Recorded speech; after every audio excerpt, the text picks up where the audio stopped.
Welcome to the Alumni Lounge. On today's episode, we've got Jamie Walker, and he is a software solution architect. Hey, I'm Jamie Walker, class of 2014, and I'm a software solution architect with Solace. I joined LTTV as a sophomore. At the time, there was a pretty big group of LTTV folks that were juniors and seniors. It was the first live in-studio show that we had made since I started there. Mm-hmm. And then I started to sort of understand it's not as easy as it sounds.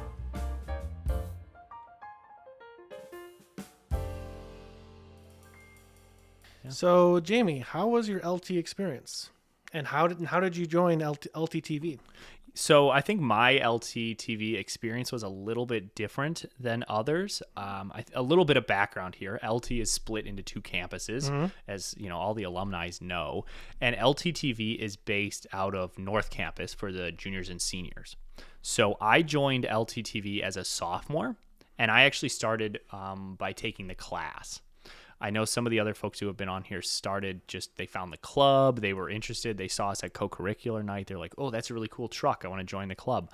I actually started by joining the class, and the reason I did that was one of my buddies told me, hey, you know, as a freshman and sophomore, you can take classes at the other campus, and you get bused over there, and you get to leave your other class early to take the bus to the other campus. So there were only, I think they did it the first period and the last period of the day is where the juniors could be in there.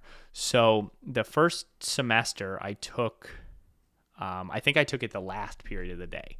So I would get out of my super boring biology class, like 15 minutes early or 10 minutes early or whatever, to go down to the bus and get bused to the other campus.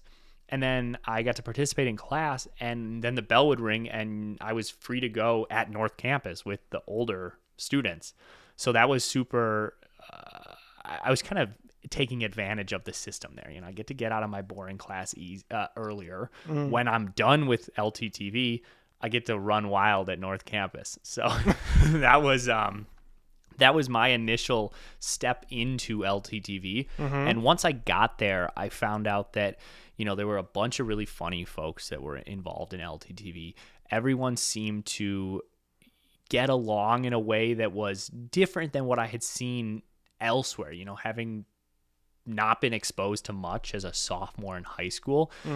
Joining LTTV at this time, you know, Dan White pointed out it was like this HD revolution. We were trying a bunch of new things. Bill was trying to figure out, you know, as we move away from being just a public access avenue for the high school and the local area, what does LTTV bring to the table now that we can stream our own content up onto the internet, now that we can do live coverage outside of sports and things like that.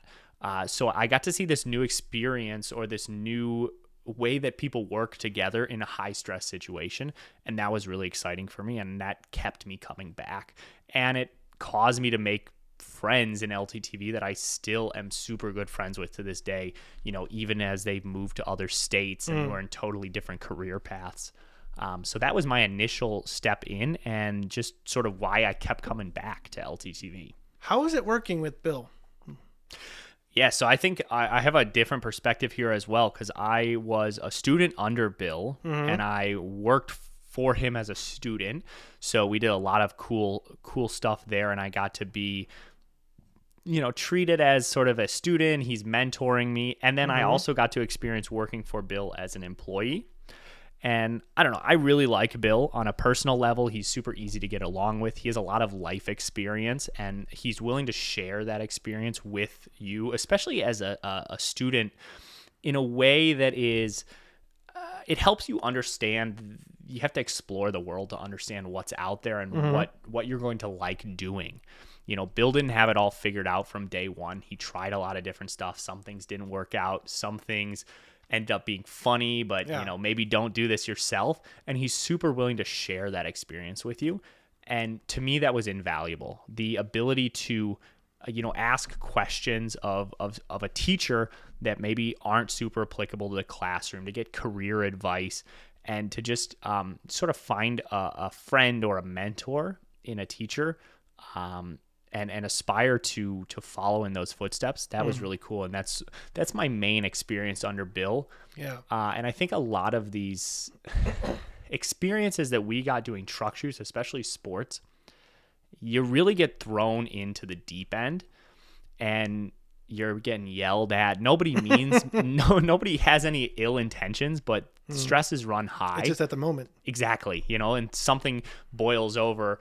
A camera gets damaged, we lose audio during an interview, something like that. And you get to experience in a relatively low stakes environment how to deal with that. And afterwards, Bill will be like, hey guys, you really screwed this up. Here's a better way to handle this in the future. Here's how you could be prepared to make sure this doesn't happen again. Run 2 mics, have the backups here, be prepared for these things to go wrong. And that always came across to me like is something I wanted to aspire to be. Handle these high stress situations, but then be willing to educate people afterwards or in the moment. Don't be so focused on like, oh my God, we're screwing this up and you're ruining it, right? Because we were just kids. Yeah. Did what's a favorite memory you had at TV? A shoot, or is this something random, or Yeah, so I think it's a little bit cliche because everyone has been like, oh, I have so many memories from LTTV, but I have a lot of formative experiences that came from LTTV. And like to this day, I drive a manual car, and that is something that happened because of LTTV. So we were doing brown stock, which is our I think, are they still doing brown stock? Yeah. Okay, so at the time, it was essentially a student talent show for musicians and bands at all-day LT. rock concert. Exactly. Yep. So students would get out of their classes and get to either play or go and watch other, their fellow students play a concert. And the key thing is during the school day. Yes, during a normal school day. Yeah. And, teachers would sign up to take their classes, out of world history, and we're going to go watch so-and-so play. But being that we had to set up for the shoot and be ready to go, and, it was a complex moving situation. So we had a lot of different people coming on stage to play a lot of different instruments and different configurations. So we put a lot of work early to set up. I think we had to be there at like 4 a.m. or something. Just and the my ass parents, crack of dawn. Pretty much. Yeah, exactly. Earlier, even earlier than we had to wake up for high school, which was already too early. And my parents were out of town. I never really got rides to school, but in this case, no one was driving me at 4 a.m. I had just gotten my license. And my dad was like, just drive to school, like on the phone, because he was off doing whatever. And I'm like, oh, sure. So I go out in the driveway, and the only car that's there is my mom's manual car. So I get in this car. It's winter, right? It's like end of November or something that we do brown stock. And I get in the car. The windows immediately frost up. I'm trying to drive this manual car. I stall it 3 times backing out of my driveway, and I can't get the windows to defrost. So I'm driving down 47th Street at 4 a.m. with my head out the window trying to shift this manual car. And it was, I think I stalled every 5 feet. But that was something where I was like, I got to make it to this. I got to help them set up. I want to be there so that I can, show that I'm worthy to direct or do whatever it was, run audio for this shoot. So those sorts of experience happened all the time at LTTV, and it made me, I wanted to be there. I wanted to have the experience and put in the face time so that I could get on to the next thing that I wanted to do. It was always about the tech for me in LTTV. So, it was like, okay, let me get up early and get there early so that I can help run the triacs for these older cameras, or, boot up the switcher and learn all about this. Right. So I think for me, that was a really awesome experience that I had. And it happened over time and time again with LTTV. To some people, you're known as Chamey. Oh, yeah. Yeah. That Right? would be, hey, I'm Chamey, class of 2012. And I'm a software solutions architect at Solace. And how did that... Yeah, so I think I mentioned earlier, or I'm not sure how this will get cut together, but I mentioned that I started out as a sophomore, and at the time there was a pretty big group of LTTV folks that were juniors and seniors. And so when I came in, they're like, "Ooh, here's the like fresh meat from the other campus, and he's kind of an idiot, and he's super short," which is funny because I'm not anymore. But they're like, "Okay, well, we're gonna have to make fun of him a little bit." So Seamus and Lino just started to poke fun at me, and at the time we were in the class together, but I also started to get really involved in the truck shoots and just the other productions that we were making with LTTV, and we started production on election night coverage in 2012. I think this was like the second time that Barack was running for president, and we were going to do pretty extensive election night coverage. So we were preparing a bunch of news packages and like graphics and stuff. So I'm there trying to help out. I'm an idiot. I don't know anything. And they are just ruthlessly making fun of me. And at one point, Seamus looks over and he's like, "Oh, Chamey, why don't you go do this so that you'll be out of my hair?" And like, I don't know what the accent was that he picked up or like what stupid thing I was doing that made him do that, but it just stuck. And him and Lino started calling me Chamey, and then Bill heard them say it, and then that was the end. Like, because he's all for poking a little fun, and I just became Chamey from that day on. Like, and it stuck, and I still think it's funny. It's like my gamer tag to this day. So it was, I don't know, just I think they were trying to be mean to me. It ended up being funny. And those guys are friends to this day. Yeah. But it was just, one of those things that comes out of like, alternatively, Seamus could have probably just screamed at me, been mad at me. But instead, because he has a funny personality, he was like, "Okay, we'll use a funny name. We'll tell him to like essentially screw off." And, stuck to this day. So that's how I ended up being called Chamey. And I know it doesn't happen as much anymore, but still occasionally, you or Bill, sometimes Lino, they'll be like, "Hey, Chamey." Yeah. Tell us a little bit about the 2012 election night coverage. Yeah. So this was a really big deal. We started to have the ability to create content that was outside of what we were required to make for public access, which was like sports and content about the school. And we started to live stream content up to the, I don't know what it was at the time, high school cube, probably something that doesn't exist anymore. Yeah, exactly.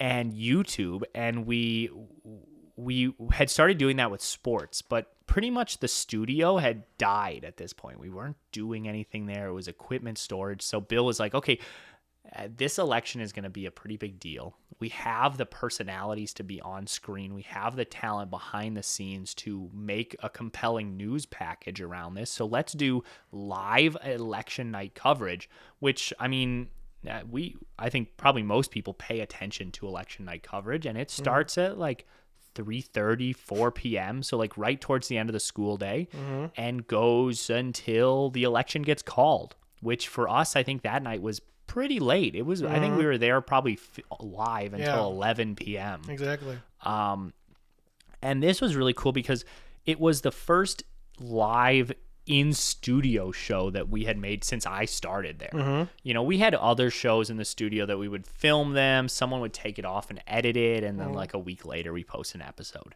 But this was a multi-camera live in-studio shoot. We had multiple sets. We would like cut across to, I don't even know who would have been at the time. It was like Seamus and Lizzie, right? They were on, so they were doing like the news main anchor, main positions. We had who is it? Johnny was doing like cut in updates about the tolls or the counts. Like Johnny, Eric, right? Oh yeah. And, so, and it got us to care about the election. Yeah. It provided an avenue, for other folks at LT to get sort of that student perspective of the election. I think most of us were probably too young to vote at the time. Mm-hmm. But it gave us, I mean, it was really cool. We had, I think, the first TriCaster in the studio there. So we did virtual backgrounds. We did green screen backgrounds. They had motion. We had motion graphics.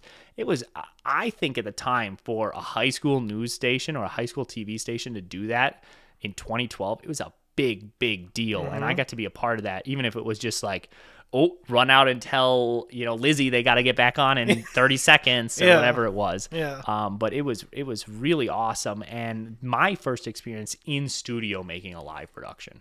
Where did you go to college?